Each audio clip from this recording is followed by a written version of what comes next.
Pernah tidak kamu lagi capek sama hidup, lalu ada orang yang datang dan bilang bisa menjamin masa depanmu, asal kamu ikut aturan mereka? Kalau ada komunitas yang mengaku bisa menghapus semua rasa bersalahmu dengan satu janji saja, seberapa jauh kamu mau menyerahkan hidupmu ke tangan mereka? Malam ini aku mau cerita tentang seseorang yang bilang ya di saat paling lelah dan sesudah itu hidupnya jadi bahan konten buat banyak orang. Kalau kamu pernah cari motivasi di internet atau pernah kepikiran ikut program pengembangan diri, cerita ini bisa jadi kaca yang agak menyakitkan tapi berguna. Kita mulai bukan dari awal, tapi dari titik ketika semuanya sudah keburu gila. Bayangkan sebuah rooftop di atas gedung tinggi di tengah kota. Lampu kota berkilat di bawah, udara malam hangat, dan di sekeliling seorang pria muda ada kamera di mana-mana. Namanya Raka, laki-laki akhir 20-an, kemeja putihnya basah oleh keringat, padahal angin cukup kencang. Di depan dia ada kamera utama dengan lampu merah menyala, tanda siaran langsung sudah berjalan. Di belakang layar jutaan orang menyaksikan lewat ponsel dan laptop mereka. Di samping Raka berdiri seorang perempuan dengan gaun sederhana tapi mahal dan senyum yang tenang. Semua orang di internet mengenalnya sebagai Lyra, seorang pemimpin gerakan spiritual modern yang lagi naik daun. Benar di belakang mereka menampilkan tulisan besar yang berbunyi malam janji kehancuran suci. Di lantai rooftop para anggota komunitas berdiri melingkar sambil memegang ponsel, siap merekam momen itu dari sudut mereka masing-masing. Udara terasa seperti sebelum badai, sunyi tapi penuh listrik. Setelah ini hidupmu tidak akan pernah biasa lagi. Lyra berbisik pelan di telinga Raka, sementara mikrofon di tangan Taka bergetar kecil. Malam ini kegagalan terbesarmu akan lahir dan setelah itu tidak ada lagi masa lalu yang menahanmu. Kata-kata itu terdengar seperti penghiburan sekaligus ancaman yang halus. Raka menelan ludah dan menatap kota di bawah seolah mencari jalan kabur yang sebenarnya sudah lama hilang. Di layar monitor dekat tim produksi, komentar Live terus mengalir. Ada yang tulis ayo pahlawan. Ada yang tulis saya ikut menangis padahal belum terjadi apa-apa. Ada yang hanya kirim simbol hati dan api dengan semangat. Di depan semua itu Raka diminta melakukan satu hal yang konon akan menyelamatkan jiwanya. Ia harus membocorkan rahasia hitam dari perusahaan lamanya di depan dunia dan membiarkan hidupnya hancur total sebagai pengorbanan. Di atas kertas itu adalah momen kelahiran baru. Di balik layar itu adalah rencana kampanye yang sudah ditulis rapi jauh hari. Tepat ketika Raka mengangkat mikrofon dan menarik napas dalam-dalam, waktu terasa melambat. Di titik ini ada satu pertanyaan yang pelan-pelan muncul. Di mana batas antara penyembuhan dan kehancuran yang sengaja diatur orang lain? Untuk menjawabnya, kita perlu mundur beberapa bulan ke belakang. Waktu itu Raka bukan siapa-siapa selain karyawan kantoran yang sedang runtuh pelan-pelan. Ia kerja di perusahaan teknologi kecil yang sering lembur dan selalu dikejar target. Ibunya baru meninggal setelah lama sakit dan ia masih membawa rasa bersalah karena tidak bisa sering pulang. Di tempat kerja ia disalahkan atas masalah kebocoran data yang sebenarnya bukan ide dia. Manajemen butuh kambing hitam, dan nama Raka adalah nama yang paling gampang untuk dilempar.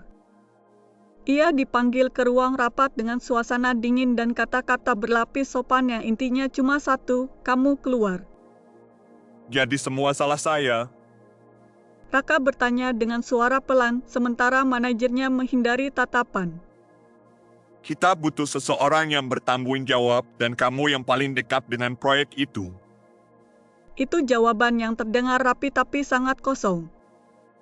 Beberapa hari sesudahnya Raka pulang ke apartemen kecilnya dengan kardus berisi barang dari meja kerjanya. Ia duduk di lantai dan menatap dinding putih yang tidak punya jawaban. Pacarnya mengirim pesan singkat, tidak mau lanjut hubungan karena merasa lelah dengan energi muram dari Raka. Ayahnya jarang menghubungi, dan ketika menghubungi hanya bertanya kapan bisa dapat kerja baru tanpa ada obrolan lain. Di titik paling rendah seperti itu, banyak orang mencari apapun yang bisa memberi sedikit harapan. Di ponsel Raka, algoritma media sosial mulai berubah pelan-pelan. Tiba-tiba beranda videonya penuh dengan wajah Lira. Dalam setiap video, Lira duduk tenang dan bicara dengan suara lembut seperti guru sekaligus sahabat. Kamu tidak gagal, kamu hanya belum menandatangani kontrak yang tepat dengan hidupmu. Begitu kira-kira isi pesannya di satu klip yang sering muncul. Sekali kamu berani hancur total, hidupmu akan punya arah baru yang tidak bisa dirampas siapapun. Di awal Raka melihat video itu sambil mengangkat alis. Ia merasa kalimat itu terlalu dramatis dan terlalu halus. Tetapi malam-malam berikutnya ketika ia tidak bisa tidur, ia kembali menonton. Semakin banyak video yang ia lihat, semakin terasa seolah Lira mengerti luka yang bahkan ia sendiri tidak bisa jelaskan. Lira sering menyebut orang-orang yang datang ke komunitasnya sebagai jiwa yang lelah, bukan sebagai pecundang. Itu membuat banyak orang merasa lebih ringan, termasuk Raka. Suatu malam ia melihat iklan seminar online gratis yang diadakan komunitas Lira. Judulnya tentang berani menekan satu janji untuk mengubah hidup. Raka mendaftar tanpa terlalu banyak pikir dan berkata pada diri sendiri bahwa ini hanya webinar biasa. Malam seminar, layar laptopnya dipenuhi wajah-wajah orang dari berbagai kota. Ada yang tampak tua, ada yang masih muda, dan hampir semuanya punya tatapan yang sama, capak tapi penuh harapan kecil. Lira muncul dengan latar sederhana dan senyum tipis. Saya tidak akan menjanjikan hidup tanpa sakit. Yang saya tawarkan adalah satu kesempatan untuk memberi arti pada sakit yang sudah terlanjur ada. Lalu ia memperkenalkan konsep utama gerakannya. Di Aurora Reborn, kami percaya pada satu janji kehancuran. Setiap orang akan mengalami satu momen jatuh paling dalam, dan kami memilih untuk menyambut momen itu bukan lari dari situ. Kata-katanya disusun rapi sampai terdengar sangat masuk akal.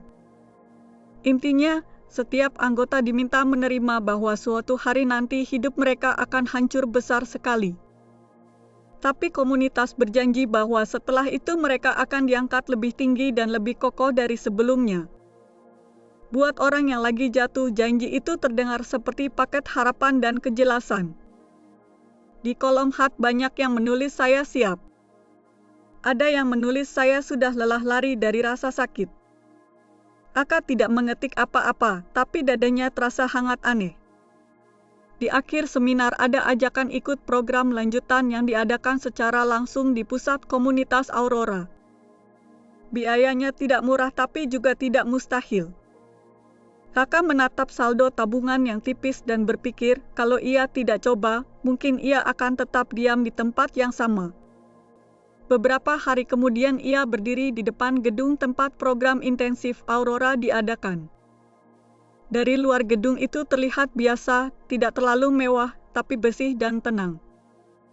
Begitu ia masuk, ia langsung disambut senyum dan pelukan dari beberapa staf. Selamat datang di rumah barumu. Seorang perempuan muda bernama Dina menyambut dengan mata berbinar. Di sini kamu tidak perlu pura-pura kuat. Dalam hitungan menit, Raka sudah dipanggil broter oleh orang yang belum ia kenal.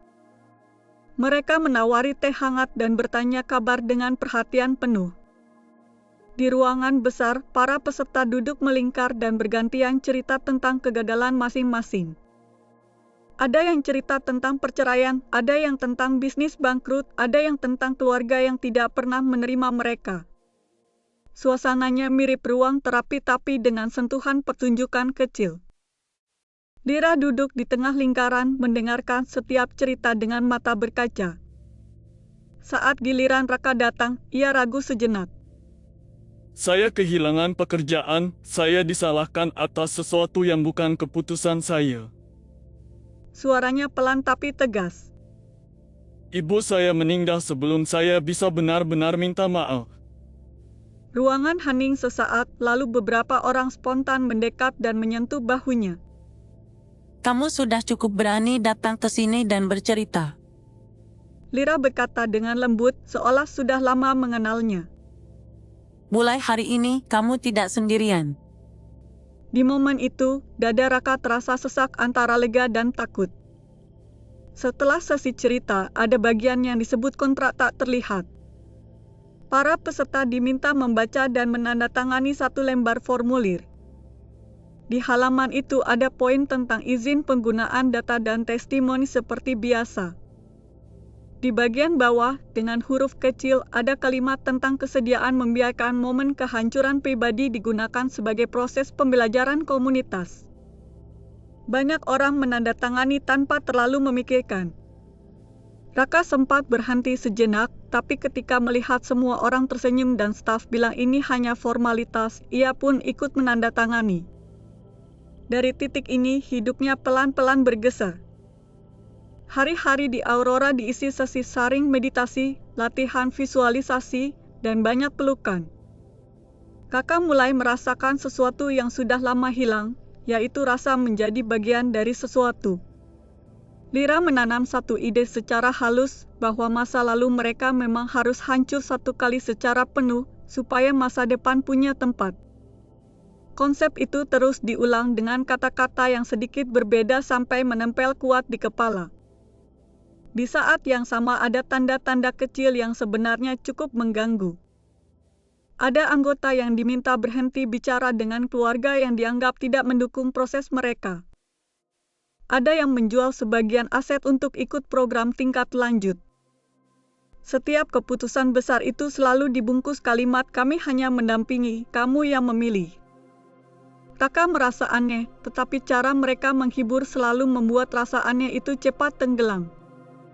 Suatu hari ia melihat Dina menangis di sudut ruangan setelah menerima telepon. Rumah orang tua saya terpaksa dijual untuk menutup investasi yang gagal. Dina berkata pelan ketika Raka mendekat.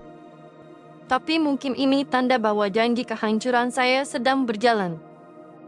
Ia tersenyum dengan mata merah seperti mencoba memaksa dirinya melihat sisi baik. Beberapa minggu kemudian, cerita Dina diangkat ke panggung sebagai contoh keberanian melepas masa lalu. Video kisahnya diunggah ke kanal komunitas dan mendapat banyak komentar haru. Donasi mengalir untuk Dina dan untuk program-program Aurora yang lain. Kakak merasa sesuatu mengganjal, tetapi ketika melihat Dina tersenyum di panggung, ia bingung harus marah pada siapa. Ia berpikir mungkin memang begini cara hidup bekerja.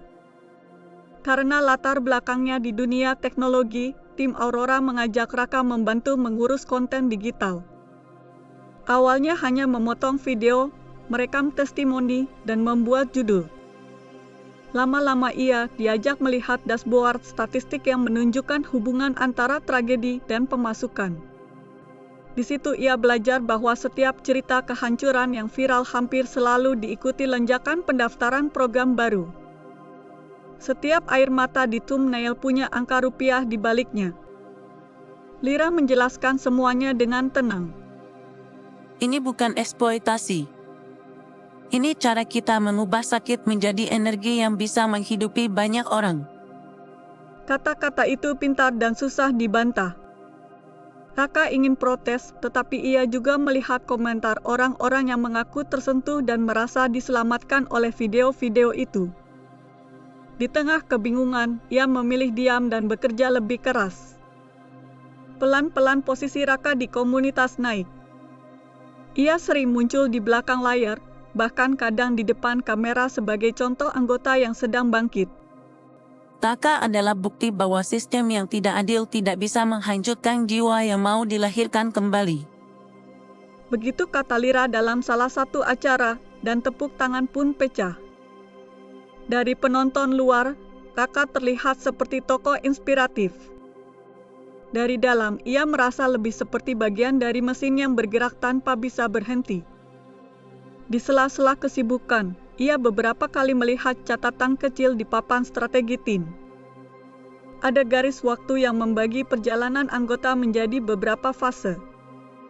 Ada fase jatuh, fase penyerahan, fase kehancuran total, dan fase kebangkitan. Raka melihat namanya tertulis di salah satu baris dengan warna mencolok. Di kolom fase kehancuran total belum ada detail, hanya tanda tanya besar.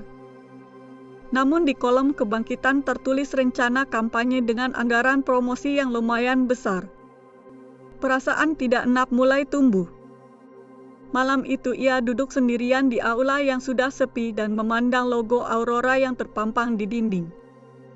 Kalau memang harus hancur sekali lagi, apakah itu benar-benar pilihanku? Ia berbisik pada diri sendiri. Beberapa hari kemudian ia menemukan dokumen yang membuat pertanyaan itu makin pedih. Dokumen itu adalah proposal kampanye global yang belum boleh disebar.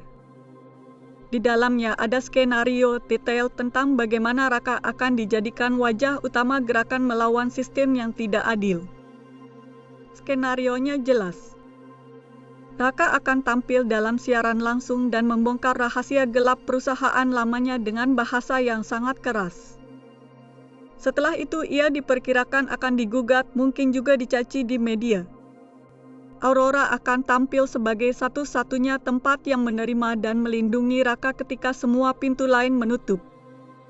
Dari sisi angka, kampanye itu diprediksi menghasilkan lonjakan besar donasi dan pendaftaran anggota baru.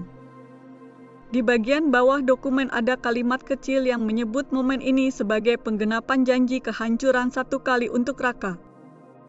Di situ Raka sadar bahwa kehancurannya bukan lagi kemungkinan yang dibiarkan datang sendiri. Itu adalah acara yang sedang dipersiapkan dengan hati-hati. Malam itu ia sulit tidur. Ia keluar ke balkon kecil asrama dan menatap langit tanpa bintang. Ponselnya bergetar dan ternyata ada pesan dari adiknya yang lama tidak menghubungi. Aku lihat videomu. Begitu isi pesannya. Teman-temanku juga nonton, mereka bilang kamu kelihatan sudah jauh lebih baik. Adiknya lalu bilang tertarik ikut program dasar Aurora secara online karena ingin ikut merasakan ketenangan yang sama. Raka menatap layar lama sekali. Di satu sisi ia senang karena keluarganya akhirnya menyapa. Di sisi lain ia merasa seperti sedang menarik orang yang ia sayang ke dalam lingkaran yang sama. Besoknya ia coba bicara dengan Lira. Saya baca dokumen tentang rencana siaran langsung itu. Raka berkata pelan di ruang kerja Lira. Terlalu banyak risiko buat saya dan buat keluarga saya. Lira mendengarkan tanpa memotong, lalu menghela napas pelan. Kamu ingat tidak waktu pertama datang ke sini, kamu bilang hidupmu sudah hancur dan tidak punya arah? Raka mengangguk pelan. Sekarang kamu punya cerita yang bisa menyentuh ribuan orang dan mungkin menyelamatkan mereka dari rasa putus asa yang sama. Kamu benar, ada risiko, tetapi setiap orang besar selalu punya satu momen yang mengorbankan kenyamanan pribadi untuk sesuatu yang lebih luas. Lira lalu menatapnya dengan mata yang nyaris berkaca. Kalau kamu mundur sekarang, kamu akan kembali jadi orang biasa dan itu tidak salah. Tapi kamu sendiri bilang hidup biasa membuatmu kosong. Kalimat itu mengenai titik paling rapuh di dalam diri Raka. Ia keluar dari ruangan dengan kepala penuh suara yang saling bertabrakan. Di hari-hari berikutnya Aurora pelan-pelan mengarahkan semua energi ke acara besar di rooftop. Video promosi dibuat dengan tema keberanian melawan ketidakadilan. Para anggota diajak berdoa bersama untuk mempersiapkan energi malam penting itu. Raka berada di tengah pusaran itu dengan senyum yang makin sulit ia bedakan apakah tulus atau hanya topeng. Dina melihat gelisahnya dan menghampiri di koridor. Kamu takut ya? Dina bertanya dengan nada lembut. Saya tidak tahu, saya takut, saya marah, saya juga merasa bersalah. Raka menjawab dengan jujur. Waktu rumah saya hilang, saya juga merasa semua itu gila. Tapi setelah lewat dan saya berdiri di panggung, saya merasa setidaknya sakit saya punya arti. Dina tersenyum lelah. Mungkin ini juga akan jadi arti buat sakitmu. Kata-kata itu tidak menghapus rasa takut, tetapi membuatnya tidak merasa sendirian. Hari acara akhirnya datang. Kita kembali ke rooftop di awal cerita. Lampu kota mengelilingi mereka seperti lautan kecil. Tim produksi menghitung mundur, sementara Hal di layar penuh tulisan semangat. Raka berdiri dengan mikrofon di tangan dan naskah yang sudah disiapkan di kantong jaketnya. Naskah itu berisi kalimat-kalimat tajam tentang korupsi di perusahaan lamanya. Di sudut lain ada kamera yang disiapkan hanya untuk menangkap reaksi wajah Lira. Tim tahu bahwa air mata kecil pada saat yang tepat bisa menjadi materi promosi yang sangat kuat. Hitungan mundur selesai dan siaran langsung dimulai. Teman-teman, malam ini kita menyaksikan seseorang yang memilih untuk tidak lari lagi. Suara Lira mengalun tenang ke seluruh dunia. Raka akan berbagi kebenaran yang selama ini membebaninya, dan apapun yang terjadi sesudahnya, kita di sini akan menjadi keluarganya. Kamera lalu beralih ke Raka. Dunia menunggu kalimat pertama. Beberapa tahun lalu saya bekerja di sebuah perusahaan yang dianggap bersih dan modern. Ia mulai sesuai naskah. Di sana saya melihat banyak hal yang tidak seindah brosur yang mereka sebarkan. Sampai titik ini Lira dan tim masih tenang. Lalu Raka berhenti sejenak. Di kepalanya muncul wajah ibunya, wajah adiknya, dan wajah Dina. Ia ingat malam-malam ketika ia merasa hancur sendirian tanpa kamera. Ia juga ingat kontrak kecil dengan huruf nyaris tidak terbaca yang ia tanda tangani. Di detik itu ia membuat keputusan yang tidak ada di skenario siapapun. Tapi malam ini saya ingin bicara tentang sesuatu yang lain. Semua orang di rooftop menegang. Saya ingin bicara tentang komunitas yang berdiri di belakang saya sekarang. Wajah Lira masih tersenyum, tetapi matanya sedikit mengecil. Saya datang ke Aurora Reborn saat hidup saya berantakan dan saya menemukan pelukan yang saya butuhkan. Saya juga menemukan satu hal lain, saya menemukan bahwa bahkan rasa sakit saya bisa dijadikan bahan cerita yang indah dan menguntungkan. Ruangan yang tadinya penuh energi positif berubah sunyi. Kami diminta menandatangani janji kehancuran 1 kali dan itu terdengar mulia. Yang tidak banyak orang tahu adalah bagaimana beberapa kehancuran itu tidak datang sendiri, tapi pelan-pelan diarahkan. Tim produksi panik, sebagian mencoba memotong siaran, tetapi jaringan cadangan tetap berjalan. Saya melihat rumah teman saya hilang, dan cerita itu dijadikan video motivasi. Saya melihat orang yang sangat lelah dipuji karena berani melepas segalanya, padahal mereka sudah tidak punya banyak pilihan. Kata-kata itu mengalir tanpa naskah dan tanpa hiasan. Malam ini seharusnya saya menghancurkan diri saya dengan cara yang sudah direncanakan. Saya diminta menyiram masa lalu saya agar masa kini terlihat sebagai penyelamat. Saya tidak akan melakukannya. Beberapa anggota mulai menangis, ada yang bingung, ada yang marah. Saya tidak bilang semua orang di sini jahat. Saya hanya bilang ada garis yang tidak boleh dilewati, yaitu garis ketika rasa sakit menjadi bahan bakar bisnis. Lira melangkah maju dan mencoba mengambil alih. Kakak sedang bingung, tolong berikan dia ruang. Tapi mata kamera sudah terlanjur fokus pada Raka. Kalau kamu di rumah lagi putus asa dan melihat video seperti ini, tolong ingat satu hal. Tidak ada orang yang boleh menentukan kapan dan bagaimana hidupmu hancur demi agenda mereka. Tim akhirnya berhasil memutus siaran di saluran utama. Namun beberapa penonton sudah merekam dari awal dan mengunggah ulang ke berbagai platform. Dalam hitungan jam, cuplikan itu menyebar kemana-mana. Reaksi dunia terbelah. Ada yang marah pada Aurora dan menyebutnya manipulatif. Ada yang marah pada Raka karena merasa ia menjelekkan satu-satunya tempat yang memberi harapan. Lira mengeluarkan pernyataan tenang bahwa Raka sedang mengalami krisis pribadi dan komunitas akan tetap mendoakan yang terbaik untuknya. Media tradisional ikut masuk dan menulis cerita versi mereka masing-masing. Nama Raka jadi bahan debat publik selama berminggu-minggu. Pekerjaan baru sulit ia dapatkan karena banyak perusahaan tidak mau berurusan dengan sosok yang dianggap kontroversial.